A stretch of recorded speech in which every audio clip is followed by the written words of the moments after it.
দেখে আপনাদের হয়তো মনে হতে পারে যে এটা বাইরে থেকে কেনা, কিন্তু মটর আর চিজ দিয়ে ব্রেড প্যাটি আমরা এটা ঘরেই তৈরি করেছি, তাও আবার ঘরে থাকা জিনিস দিয়ে। আর বাইরে থেকে আমাদের ব্রেড ক্রাম্বসও কিনে নিয়ে আসতে হবে না। আর আওয়াজটা শুনে আপনাদের বুঝতে একটু অসুবিধা হবে না যে এটা কতটা ক্রিস্পি আর টেস্টি তৈরি হয়েছে। হ্যালো এভরিওয়ান, আমি অর্পিতা, ফ্লেভার উইথ অর্পিতার চ্যানেলে আপনাদের অনেক অনেক স্বাগত। তাহলে চলুন শুরু করা যাক আজকের এই রেসিপি। আর এই নাস্তাটা বানানোর জন্য সবার প্রথমে আমি নিয়ে নিয়েছি হাফ কাপ চিড়ে। আর চিড়েটা নেওয়ার পরে এখন আমরা জল দিয়ে চিড়েটাকে ভালো করে আমরা ধুয়ে নেব। চিড়ের মধ্যে অনেক রকম ডাস্ট আর ইমপিউরিটিস থাকে, সেজন্য চিড়েটাকে আমাদের 2-3 বার ভালো করে জল পাল্টে পাল্টে ধুয়ে নিতে হবে। আর চিড়েকে ভালো করে এইভাবে ডলে ডলে একটু ঘষে আমরা চিড়ের মধ্যে যে জলটা আছে সেটাকে ফেলে দেবো। আর চিড়ের জলটা ফেলে দেওয়ার পরে চিড়েটাকে আমরা কিছুক্ষণ এইভাবে ছেড়ে দেবো। দেখবেন চিড়েটা আগের থেকে অনেকটা সফট হয়ে গেছে। আর এটা হচ্ছে সিক্রেট ট্রিক। বাজারে যে কাটলেটস, ব্রেড রোলস তৈরি হয় যেটা ফ্রোজেন হয়, তার মধ্যে সবথেকে ইম্পর্টেন্ট ইনগ্রিডিয়েন্টস হচ্ছে চিড়ে। আর এটাকে আমরা সাইডে রেখে এখন নিয়ে নিয়েছি একটা বড় জায়গা। আর তার সাথে এখানে নিয়েছি 2টো মিডিয়াম সাইজের সেদ্ধ করে রাখা আলু। আলুটাকে আমি সেদ্ধ করে খোসা ছাড়িয়ে নিয়েছি। আর এখন এখানে আমি গ্রেটার নিয়েছি, গ্রেটারে আলুটাকে আমি গ্রেট করে নেব। আর আলুটাকে আমি এখানে পুরো গ্রেট করে নিয়েছি। আর এই আলুর সাথে এখানে একটা গাজর নিয়েছি, গাজরটাকেও আমি সেদ্ধ করে নিয়েছি। আর গাজরটাকেও আমি এখন এখানে গ্রেট করে অ্যাড করব। আর এখানে চাইলে আপনারা ক্যাপসিকামও নিতে পারেন বা অন্য কোনো সবজি আপনাদের ইচ্ছা মতো নিতে পারেন। আর গাজরটাকেও এখানে পুরো গ্রেট করে নিয়েছি। আর আলু আর গাজরের মধ্যে এখন আমি অ্যাড করে দিচ্ছি মটর। আর এখানে আমি 1 কাপ মটরকে সেদ্ধ করে এখানে অ্যাড করলাম। আপনারা চাইলে কাঁচা মটর এখানে দিতে পারেন। বাজারে তো এখন চারিদিকে খালি মটরশুঁটি, তাই আমি একদম ভরে ভরে মটর এখানে নিয়েছি। আর এখন আমি এর মধ্যে অ্যাড করে দেবো যে চিড়েটাকে আমি ধুয়ে রেখেছিলাম। চিড়েটা এখন আগের থেকে অনেকটা সফট হয়ে গেছে। আর পুরো চিড়েটাকেও আমি এর মধ্যে এখন অ্যাড করে দেবো। আর এখানে আমি একটা ছোটো সাইজের পেঁয়াজকে এরম ফাইনলি চপড করে এখানে অ্যাড করলাম। আর তার সাথে দিয়ে দিলাম এখানে 2খানা লঙ্কা কুচি। আপনারা লঙ্কাটা আরও বেশিও অ্যাড করতে পারেন। আর এখন এর মধ্যে দিয়ে দিচ্ছি আমি হাফ চামচ মতো চাট মশলা। আর দিয়ে দেবো এখানে আমি সামান্য একটু গোলমরিচ গুঁড়ো। আর দিয়ে দিচ্ছি এখানে কিছুটা কুচানো ধনে পাতা। আর দিয়ে দেবো এখানে স্বাদ অনুযায়ী নুন। আর এখানে একটা আমি চিজ কিউব নিয়েছি, চিজটাকে এখানে আমি গ্রেট করে অ্যাড করব। আর এখানে আমি 1খানা চিজ কিউব অ্যাড করেছি, আপনারা চাইলে 2-3টো চিজ কিউব এখানে অ্যাড করতে পারেন। আর এখানে এই চিজটা অ্যাড করাতে আমাদের যে নাস্তাগুলো তৈরি হবে দারুণ টেস্টি তৈরি হবে। আর চিজটাকে এখানে আমি গ্রেট করে নিয়েছি। ব্যাস, এর মধ্যে আর কোনো কিছু অ্যাড করার দরকার নেই। ব্যাস, এই সব মশলাই এখানে যথেষ্ট। এখানে একটা চিলোরও ফ্লেভার আসবে, তার সাথে আমরা চিজ অ্যাড করেছি, চিজেরও একটা সুন্দর ফ্লেভার আসবে। এখন আমরা সব কিছুকে হাত দিয়ে ভালো করে মিশিয়ে নেব। আর বন্ধুরা, আপনাদের কাছে যদি চিজ অ্যাভেলেবেল না থাকে তাহলেও কোনো টেনশন নেই। এই পুরটার মধ্যে চিজ অ্যাড না করে বাকি সব একই রকমভাবে করে নেবেন। আর এখানে আমি সব কিছু মিশিয়ে নিয়েছি। আর আমাদের স্টাফিংটা একদম রেডি হয়ে গেছে নাস্তার জন্য। এখন এটাকে আমরা সাইডে রেখে দেবো।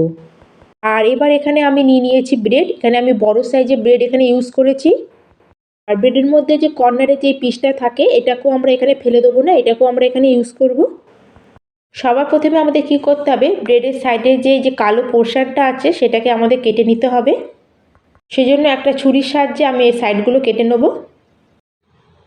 আজকে এই যে সাইডের যে কালো পোর্শনটা আছে এটাকে আমরা ফেলে দেবো না, এইগুলো দিয়ে আমরা আজকে ব্রেড ক্রাম্বস তৈরি করব।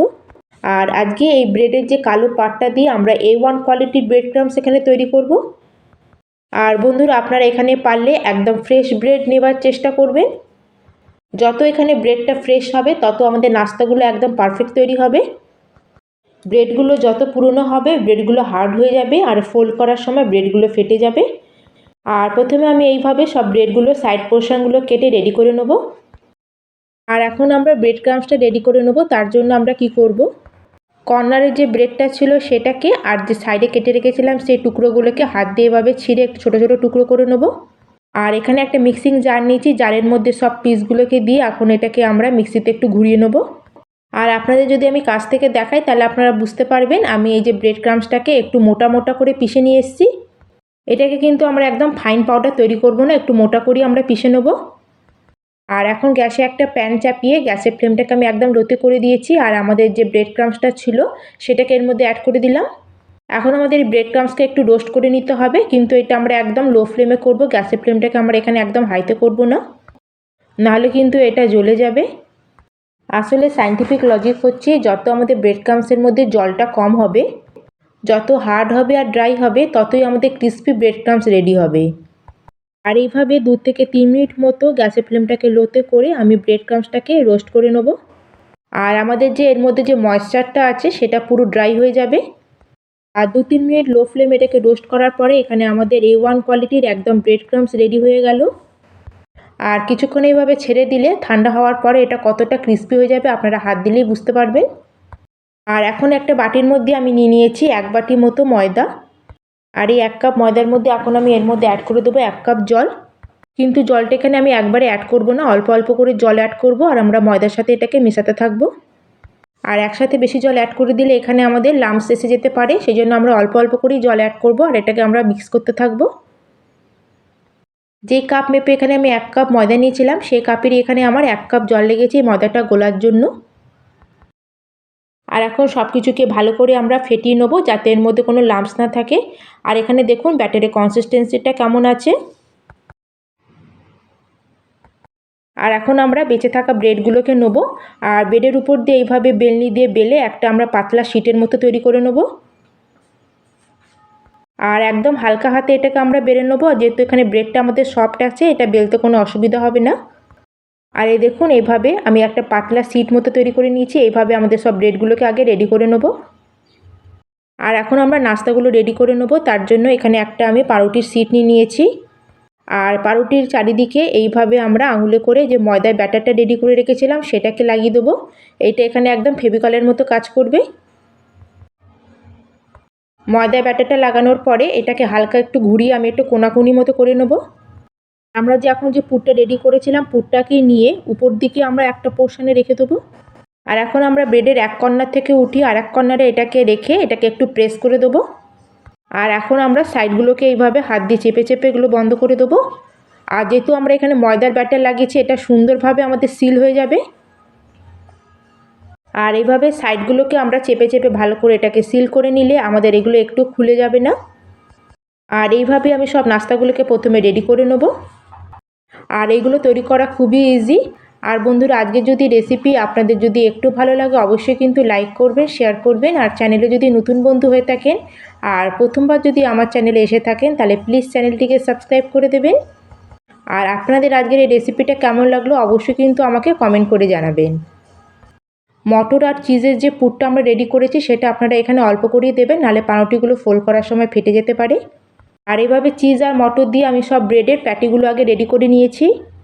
আর এরকমভাবে বানিয়ে আপনারা এটাকে কিছুদিন স্টোরও করতে পারেন, যতদিন প্যাকেটের মধ্যে ব্রেডের টাইম লেখা থাকবে। আর এই যে ব্রেডগুলো তৈরি করার সময় এখানে দেখুন আমাদের ব্রেডের মধ্যে এরকম একটা ক্র্যাকস মতো এসেছে, এতে কিন্তু কোনো অসুবিধা হবে না। পাউরুটি যদি ফ্রেশ না হয় তাহলে এরকম একটু হালকা ফেটে যাবে, কিন্তু এতে কোনো অসুবিধা হবে না। খুবই সুন্দরভাবে আমাদের ব্রেড প্যাটিগুলো রেডি হয়ে যাবে। আর এখন আমরা যে ময়দার যে ব্যাটারটা বানিয়ে রেখেছিলাম তার মধ্যে আরও হাফ কাপ মতো আমরা জল অ্যাড করব। জলটা অ্যাড করার পরে এটাকে আবার ভালো করে একবার মিশিয়ে নেব। প্রথমে আমরা 1 কাপ জল দিয়েছিলাম ময়দাতে, এখন আরও হাফ কাপ অ্যাড করলাম। আর দেখুন বন্ধুরা দেখে মনে হচ্ছে একদম দুধের মতো। আর এখন আমরা নাস্তাগুলো ফ্রাই করব, তার জন্য এখানে ময়দার ব্যাটারটা নিয়েছি আর ব্রেড ক্রাম্বসটা নিয়েছি। আর ময়দার ব্যাটারটাকে এখানে আমরা বাঁদিকে রাখবো আর ব্রেড ক্রাম্বসটাকে এখানে আমরা ডান দিকে রাখবো।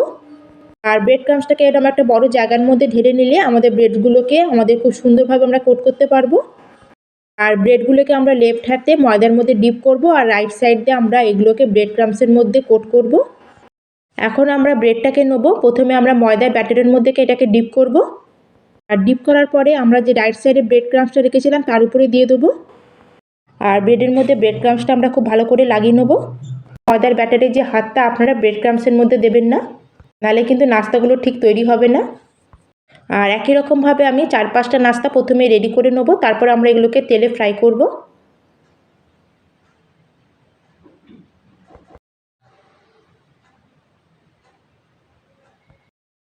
আর এখন আমরা এই নাস্তাগুলোকে তেলের মধ্যে দিয়ে ফ্রাই করে নেব। আর গ্যাসের ফ্লেমটাকে আমি এই সময় মিডিয়ামে রেখেছি। আর হাই ফ্লেমে এগুলোকে আমরা ফ্রাই করব না খুব তাড়াতাড়ি, তাহলে এগুলোর মধ্যে কালার চলে আসবে। আর এগুলোকে ফ্রাই করার সময় প্রথমে আমরা কিছুক্ষণ এগুলোর মধ্যে খুন্তি বা ছান্তা লাগাবো না। মিডিয়াম ফ্লেমে এগুলোকে আমাদের একদম আরামসে এগুলোকে ফ্রাই করে নিতে হবে। আর এখানে ঘাবড়ানোর কোনো দরকার নেই, আমাদের ভেতর থেকে একটুও স্টাফিং বাইরে বেরিয়ে আসবে না। আর সুন্দর আমাদের একদম পারফেক্ট কালারও আসবে। এই দেখুন বন্ধুরা, এইভাবে নাস্তাগুলোকে আমি একদম গোল্ডেন কালার হওয়া পর্যন্ত ফ্রাই করে নিয়েছি। আর এইভাবে আমি এগুলোকে ফ্রাই করে সব ব্রেড প্যাটিগুলোকে রেডি করে নিয়েছি। আর এটা আপনারা অবশ্যই একবার বাড়িতে ট্রাই করবেন, আশা করি আপনাদের বাড়ির সকলের খুবই পছন্দ হবে। তাহলে আমি আজকের মতো এখানেই শেষ করলাম, আবার চলে আসবো অন্য একটি নতুন রেসিপি নিয়ে। ধন্যবাদ।